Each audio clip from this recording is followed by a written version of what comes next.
My father was once Lord Constable of Serendia. Then one day, he was exiled. He was accused of deeply offending the king. As the scales tipped, I lived recklessly. I wallowed in the arms of a woman named Roxanne.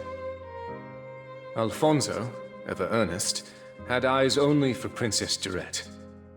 I wished him the best. Then, suddenly, the Princess of Calphion, who was married to one of the princes of Serendia, died. Calphion pinned the blame on Serendia and waged war against us. In the ensuing war, my father was killed. Consumed with anger and grief, I enlisted in the army alongside Alfonso. I still remember the moment I reclaimed my father's sword from the blood-soaked battlefield. We were on the cusp of victory when Princess Durette was taken hostage. Alfonso proposed the formation of a rescue party. His intentions were clear. He wanted to make a name for himself, elevate his status, and win the heart of his love. However, it was I who ended up rescuing the princess locked in the tower. Alfonso, unable to contain his eagerness, wounded his leg. The rescue operation did not go as intended.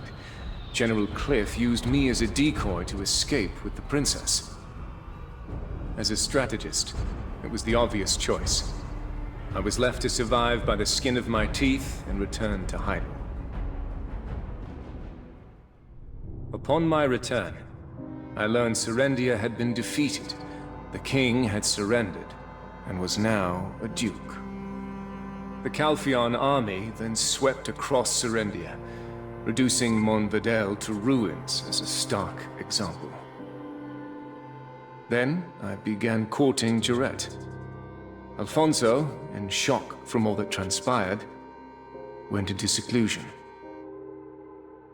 A year later, when the Duke returned from the war tribunal, Durette and I pledged to marry. In that moment, the sole survivor of a crumbling family became the heir to an entire country. Shortly after, I became Grand Chamberlain, overseeing affairs of state in the Duke's stead. Now, with unfettered access to our nation's secrets, I learned of everything that had occurred during the war. My parents passed away while resisting Calphion's attack on the Western Front. That tragedy was avoidable and born entirely from General Cliff's misjudgments. I couldn't stand the sight of him, so I demoted him and sent him to the outskirts of Balanos. Calphion then constructed a black crystal extraction facility in the Western Swamp, keeping its output for themselves.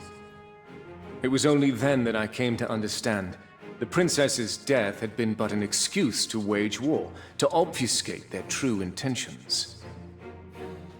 Moreover, the subject of my youthful affections, Roxanne Fiazza, was discovered to be a Calphionian spy. By plunging Serendia's royal family into chaos, Calphion created an excuse to attack. She orchestrated the princess's kidnapping and delivered Calphion their victory on a silver platter. There were many questions I wished to ask her, but alas, she had already taken her own life. Ever since then, I've been living desperately to set things right again.